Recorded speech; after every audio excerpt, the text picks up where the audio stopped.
Welcome back to the Pro Sports Podcasters on YouTube. My name's Ron. Most of you know me as Kobe from the podcast. And today I want to talk about 3 different strategies you can employ to try and win at OTM Rumble with the NFL All Day platform.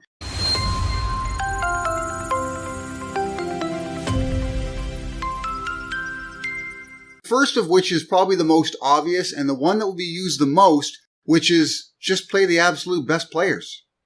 Period.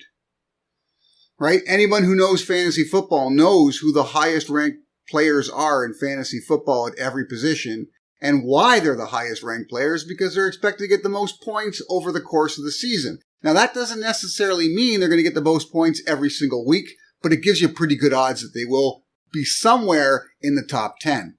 So when you look at that, you've got at QB, Josh Allen. So there's your QB starter.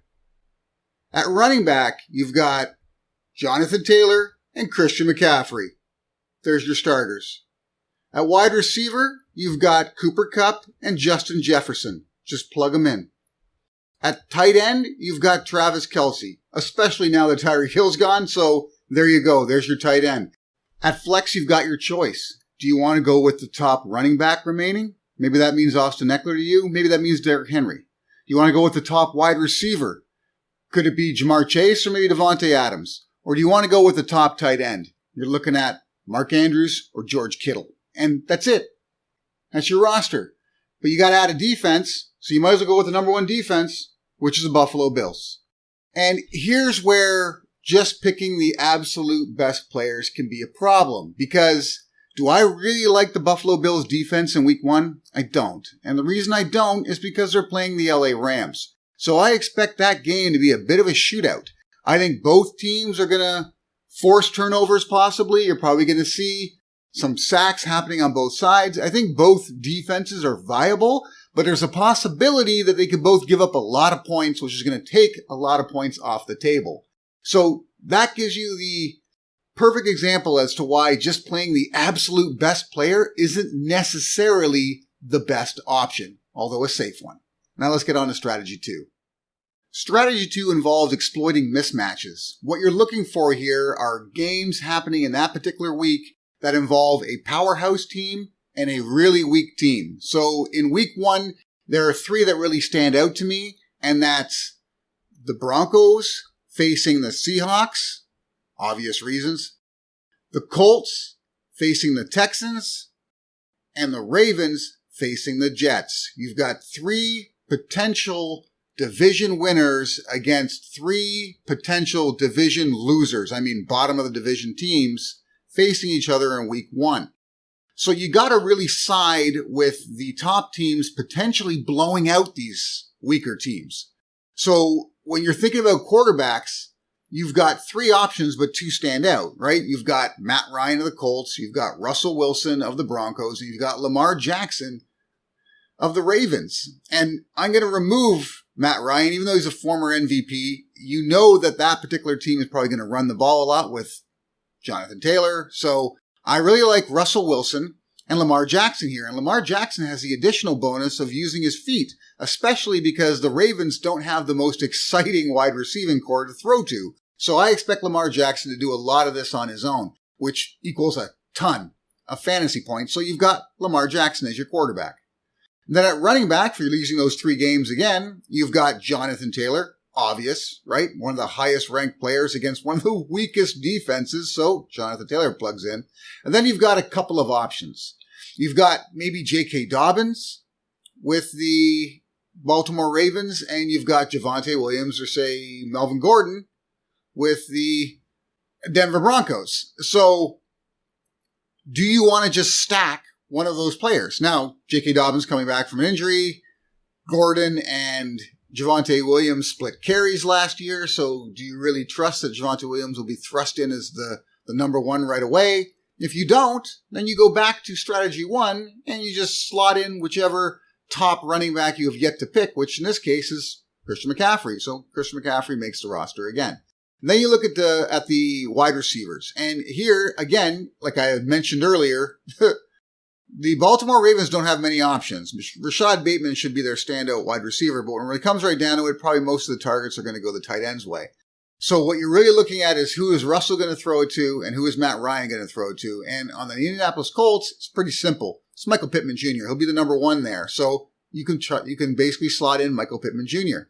Then with the Denver Broncos, you've got a number of targets, but really you're looking at Cortland Sutton or Jerry Jeudy. So up to you. What you could do actually is play both of them if you like by putting one in the flex, but I don't like doing that. I prefer to split my targets up between different teams. So let's just say you go with Cortland Sutton.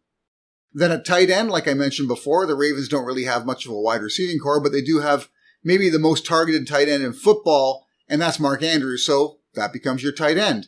And then at flex, you've got a number of options, but really, I don't like any of them between these different teams. So you might as well go with the highest ranked player available, which in this case would be Justin Jefferson left over. So Justin Jefferson becomes your flex. And then defensively, which of those teams that's being played against has the least likelihood of succeeding? And I got to go with the Seahawks under Geno Smith. So I would put the Broncos defense in as my D. And that's how you play the exploitation game with strategy number 2. Let's get on to strategy 3. Strategy 3 is designed to allow you to set up a very viable roster without having too many other people with the same roster as you. It's designed to help you win, but puts you in a more precarious position because you're not picking the absolute best players. What you're doing is you're picking the chalk adjacent players. And what I mean by that is if you're going with a best player strategy, like in strategy 1, you'd have the exact same roster, except when it came to wide receivers, you would choose the wide receiver 2 from certain teams. Okay, so instead of playing Justin Jefferson, you would play Adam Thielen. Instead of playing a Jamar Chase, you would play T. Higgins. Instead of playing Cooper Kupp, you would play Allen Robinson. And the strategy behind it and the reasoning behind it is because everyone knows those are the best wide receivers. Everyone, including the teams that are playing against them. And those teams may employ strategies to try and limit their effectiveness. But by doing so, they're giving opportunities to the wide receiver too. And that's why Adam Thielen had just as many touchdowns as Justin Jefferson last season. That's why T. Higgins had just as many targets as Jamar Chase last season. Now, Allen Robinson's a new addition to the Rams, but the guy is a number 1 wide receiver on any other team. So you've got to look at that like everyone's going to try and stop Cooper Kupp because he was a Triple Crown winner last season. But what do they know about Allen Robinson? Do they even think Allen Robinson will be a threat on a new team? He hasn't had that much time to really develop any real rapport with Matt Stafford. So those are players who are less likely to be selected by your opponents. And as a result of that, if those players pop, you're going to have them on your roster, and it's unlikely that your opponents will have them on theirs. Your opponents may have Jamar Chase when you have T. Higgins, and it could be one of those games where Jamar Chase only garners 5 or 6 targets. Maybe only catches 3 passes because he's been double teamed the entire game. And T. Higgins comes away with 2 touchdowns because he was left open in one-on-one coverage.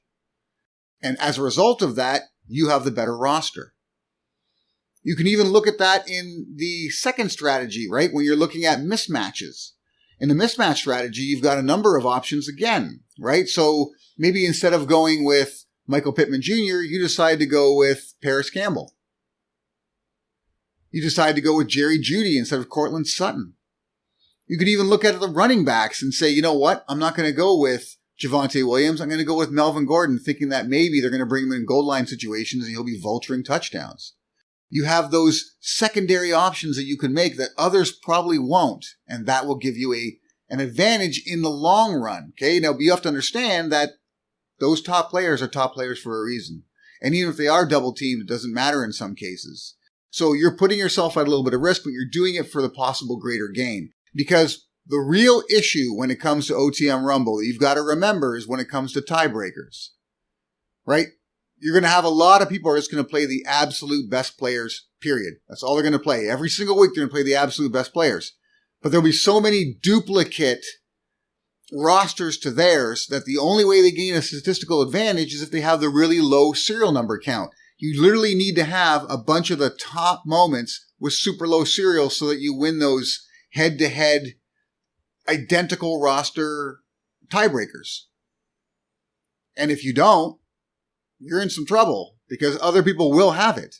They will. This is where the whales have a little bit of an advantage because they can go ahead and say, you know what? I want to win at OTM Rumble. So what I'm going to do is I'm going to buy a bunch of like 2-digit or single-digit serials of the best players. And I'm going to play them every single week until they hit. And then if you have that same roster, good luck to you because you're going to be against a number of other rosters that are very similar to yours that have lower serial numbers. So it can pay to play something like the chalk adjacent strategy or the exploit the weakest team strategy because not everyone is going to have the same roster as you. And don't forget, not everyone has every available moment either. So there'll be a number of strategies that are just simply play what you have. And that's going to make this a very interesting season. I'm not going to tell you what strategy I'm playing. I may mix it up a little bit, but I'll tell you right this off the bat. I don't play to place. And that's an option. You can play to try and place every single week. I play to win. So my rosters will probably be a little different looking than everyone else's every single week. But if I hit, I'm winning. What's your strategy? Let me know in the comments. Till next time.